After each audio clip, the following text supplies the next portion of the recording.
Ice cream lovers எங்கே போகிறீங்க? இங்கே வாங்க, வெறும் 3 இன்க்ரீடியன்ஸை வச்சு ரிச் அண்ட் க்ரீமியான வெனிலா ஐஸ்கிரீம் பண்ணிடலாம் வாங்க. ஃபஸ்ட்டு ஐஸ் க்யூப்ஸ் எல்லாம் ஒரு பெரிய பவுலில் ஆட் பண்ணிக்கிறேன்.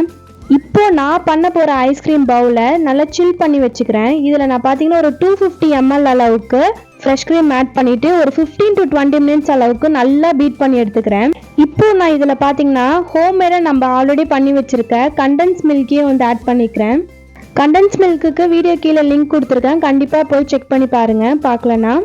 இதையும் நல்லா பீட் பண்ணி எடுத்துகிட்டு இல்லை கொஞ்சமாக வந்து நான் வெனிலா எசன்ஸையும் ஆட் பண்ணிவிட்டு நல்லா ரைஸ் ஆகிற வரைக்கும் நான் நல்லா பீட் பண்ணி எடுத்துக்கிறேன்.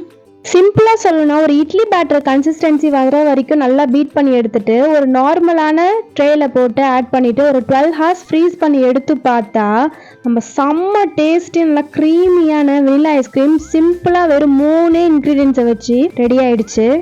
கண்டிப்பாக இதை நீங்கள் வந்து ட்ரை பண்ணி பாருங்கள். வெறும் சிம்பிள் அண்ட் ஈஸியாக இருக்கும். வெறும் ஒரு 100 rupeesக்குள்ளேயே முடிஞ்சிடும் நம்மளுக்கு இந்த வெனிலா ஐஸ்கிரீம். கண்டிப்பாக ட்ரை பண்ணி பார்த்துட்டு எப்படி இருக்குதுன்றதை சொல்லிடுங்க. பாய் பாய் ஃப்ரம் பூஜா.